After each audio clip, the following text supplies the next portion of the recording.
The cremation process, thanks to the crematorium oven, is able to transform the body into its basic elements: gas, mineral salts, and bone remains. Subsequently, the remaining bones are reduced to ashes so that they can then be collected and sealed inside a funeral urn. To find out how cremation works in detail, I leave you the video above. There is a particular process that allows you to transform the ashes of the deceased into a diamond. When there is no availability, it is even possible to use the hair of the deceased person. It is a technique capable of symbolically and physically recreating that bond of closeness between the deceased person and the relative. It allows you to carry that person with you always, but in another form, a diamond. This technique is seen by some people as a practice that does not respect the memory of the deceased person, while others see it as a better alternative to abandonment in cemeteries or scattering of ashes. Let me know how you think. About 1,000 diamonds are produced each year, in particular for Japan, Germany, and Austria. Birth of the idea. The creator was the Swiss Ronaldo Willi, who in 2004 founded Algadanza in the canton of Grisons, Switzerland, the first company in the world to deal with the transformation of ashes into diamonds. The name Algadanza, in Romansh language, means just remember.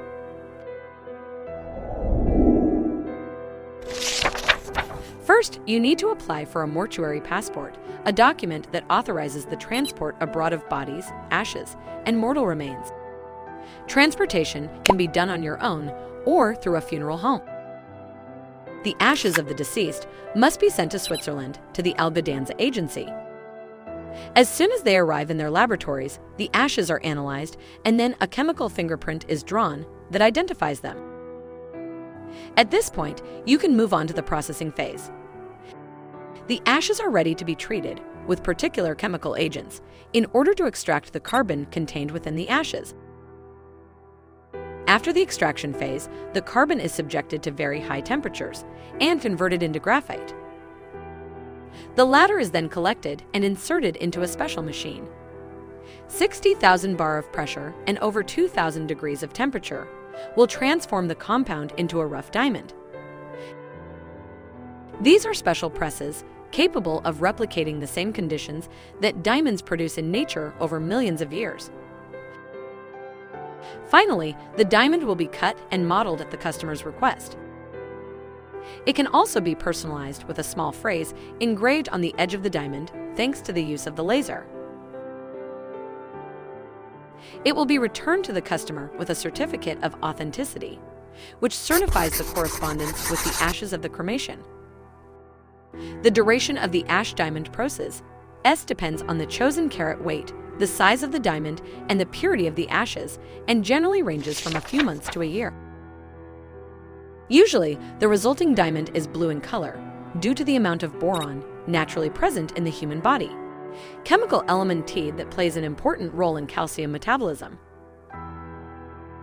The diamond can also take on different shades, varying from white to black, depending on the chemical compounds that our body can absorb on particular occasions, such as chemotherapy. Each person is therefore a different diamond from all the others, because it depends on the different proportion of the chemical elements of the deceased. The minimum cost of transforming the ashes into diamonds is 4,000 euros, but it can be lowered if the rough diamond, uncut, is requested. The cost can also reach around 14,000 euros, depending on the diamond weight.